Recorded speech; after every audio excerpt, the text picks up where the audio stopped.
மனுஷன் ஆண்டவரை பார்த்து கேட்டானா, வாழ்க்கையில வேதனை தாங்க முடியலையே, ஏன் என்ன படைச்சீங்கன்னு கேட்டானா. அதுக்கு ஆண்டவர் சொன்னாராம், மகனே ஏன் இப்படி கதற, காக்காவை கவனிச்சு பாருன்னு சொன்னாராம். அப்பதான் இவன் காக்காவை கவனிச்சு பார்த்தான். காக்கா விவசாயமும் பண்றது இல்ல, அறுவடையும் பண்றது இல்ல, முடமுடையா சேர்த்து வைக்கவும் இல்ல.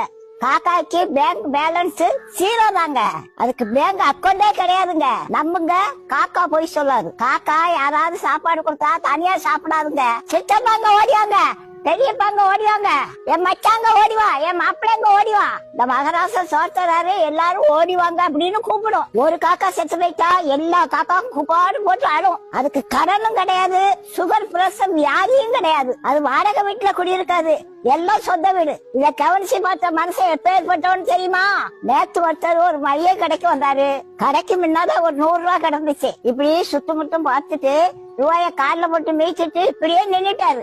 அரை மணி நேரம் இப்படியே பாத்துக்கிட்டே இருந்தாரு. யாரும் பாக்கலன்னு உடனே எடுத்து பாக்கெட்ல வச்சுக்கிட்டாரு. யாரோ கடைக்கு வந்தவங்க விட்டுட்டு போன காசு வராது. இதுதான் மனுஷன். ஒரு தாய் வயிற்றுல பிறந்த அண்ணன் தம்பிங்க சொத்து பிரிக்கும் போது ஒரு வரப்ப விட்டு கொடுக்க அண்ணனுக்கு மனசு இல்ல, வெட்டு குத்து விழுதுங்க. அண்ணன் நாசமா போடணும்னு தம்பி சூனியம் வைக்கிறாங்க. கள்ள புருஷனுக்காக தான் புருஷனுக்கும் பிள்ளைகளுக்கும் விஷம் வச்சு கொள்ளுவாங்க.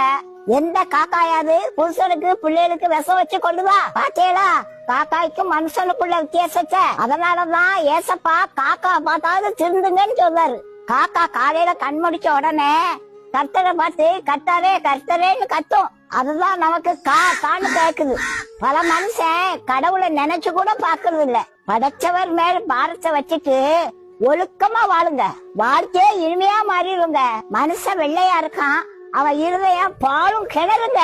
காக்கா கருப்புங்க, அது மனசு ரொம்ப வெள்ளைங்க.